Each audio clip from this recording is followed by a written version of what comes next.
Mr. Speaker, will you please call the House to order? The bill is passed. We'd like to get a budget that represents the interests of the people who are standing here with me now. To be part of the struggle to achieve a better society for We want to all. build stronger neighborhoods, vibrant communities, and make New York a more affordable place to raise a family.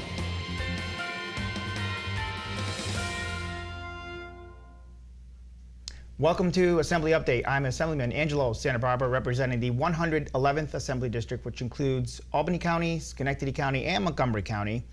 Today, my first guest is Bill Sherman from the American Cancer Society. Is going to be talking about the organization and some of the initiatives that they've been working on. Bill, welcome to the show. I'm happy to be here. Thanks. Bill's a Rotterdam resident, so we know each other from back home. But we've talked on several occasions about some of the work you're doing with the American Cancer Society, and some of it does revolve around the smoking issue, but there's plenty of other things. So just tell us about how you got involved. I think you have a personal story that ties into this. I do, unfortunately, and as you know, Assemblyman, everybody has a cancer story, whether it's themselves or family member or close loved one or family friend. And in my case, my father passed away at age 58 of lung cancer. And my mother is a two-time breast cancer survivor, so it's touched, and of course, many other family members.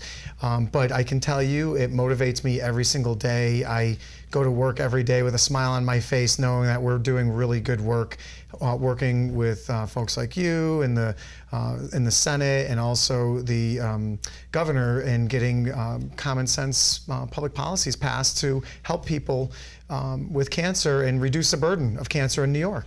And as I said, we have talked, and this year we talked about some of the programs, but a lot of it revolves around the smoking issue because it's been a topic of discussion with raising the age, I believe, from 18 now to 21. That's right. And I know some counties have already taken initiative. I think Schenectady County's already done it. Yeah, our home county did it several months ago. Schenectady County, we're really pleased.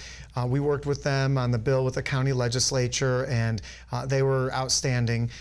From our perspective, we're an evidence-based organization, the American Cancer Society is, and so we do not support bills or public policy unless there's research to back it up in terms of it saving lives. In this case, what we see is if youth or people delay the tobacco habit and starting using cigarettes, if they delay that, they're much less likely to use cigarettes. And if they do, it's a much easier process. Not that it's ever easy to quit, but it's much easier to quit.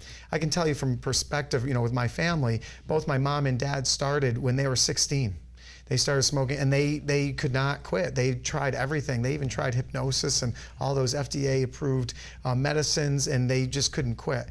And so if we delay and raise the age to 21 to purchase tobacco products, we think it's going to save thousands and thousands of lives. And that's a bill that's up here at our state capitol. It so is. I know that's being talked about, and I think at some point there'll be more discussion on it. But certainly your advocacy has helped.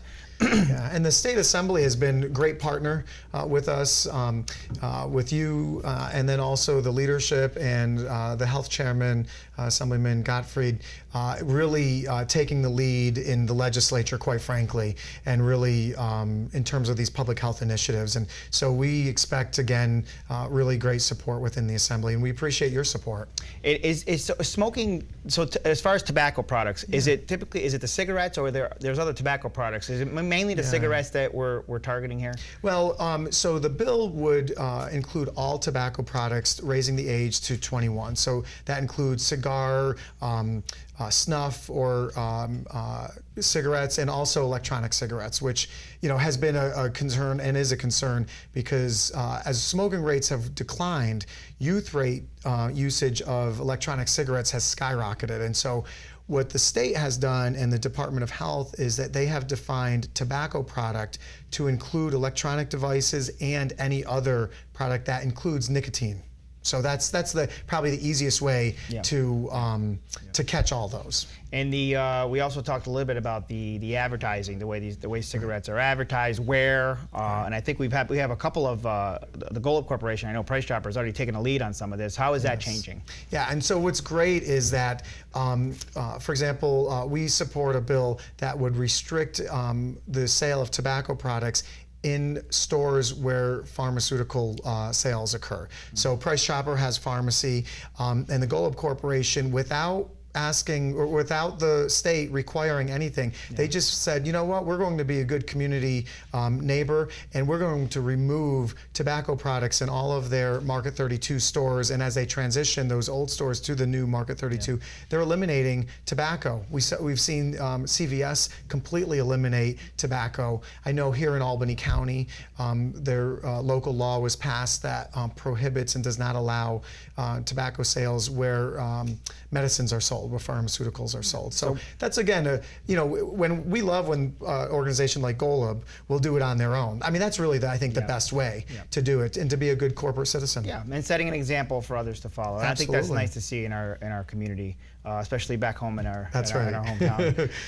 Some of the events, I know you're always looking for volunteers, people to help. You have your lobby day coming up, and I think you were just at Pinewood School today. I was with you. Yeah, we were there for Arbor Day. We were planting some trees, and you were at Mohonasen School as well. And you were doing something. I was planting trees with the kids. That's right. You were doing something else. Well, tell us a little bit about what you were doing. Yeah, so one of the, in addition to our public policy initiatives, we work to educate people. Assemblyman, 1/3 of all cancers would be eliminated if people followed a healthy living lifestyle. So today I was talking with the 4th graders, about 230 4th graders, about sun safety. And so while you were planting your trees, I had them out in the sun, and we had some UV beads that when they're in the shade and there's no UV light on them or rays on them, they're clear. But when you go out into the sun or out where UV rays are, they light up. And the kids were shocked. In the morning, it was cloudy, and so they thought, oh, there would be no change. And they were shocked to know that even when it's cloudy, you can get a sunburn. And so, so education's part of it, and it was a pleasure to be at the Mohonasen District at Pinewood Elementary. Yeah, there was a lot going on, so shout out to the Pinewood School in the Mohonasen School District. If the kids are watching, hello. We're happy to be with you today. So you're always looking for volunteers. I know you have a website. That website we're going to flash up. It's ACScan.org. ACScan.org, so people can find out everything we're talking about, information on the website, or they can figure out how to volunteer. May 8th, you're going to be back up here. That's right. Tell us about May 8th. Yeah, so it's our annual lobby day. It's a statewide lobby day. We bring all of our, or as many volunteers as we can, to Albany. This year we expect about 250 to 300 cancer advocates, ACScan volunteers, to come here to Albany to have their voices heard. So we will cover every single Assembly district and every single Senate district with constituents from home coming here, and they'll be talking about the Tobacco 21 bill. We'll be talking about the teen tanning bill, the indoor tanning bill. We'll be talking about a number of our initiatives. And if people are interested in joining, if cancer has touched their lives and they want to fight back, when you or a loved one is diagnosed with cancer, often you feel like powerless. ACScan provides a great opportunity to go and fight back and to say, we really need these life-saving bills or these life-saving cancer screenings to be fully funded. And you can make your voice heard, back in Rotterdam or in Montgomery County or wherever people, are living, and also here in the Capitol. And so we provide those opportunities. They would just click on, when they get online, because we're a national organization, they've got to find the New York State. They just say, find your state, click on New York, and you'll see all of our information. And that day, of course, another shout out to Mohonasen. Participation in government class will be with you on May 8th. So we look forward to seeing Mohonasen up here at the Capitol. Bill, I want to thank you for joining us on the show here. If you have any questions, any more information you need, visit the website. Thanks for joining us. We'll see you again soon. Appreciate it. Stick with us here after the break. More on Assembly Update.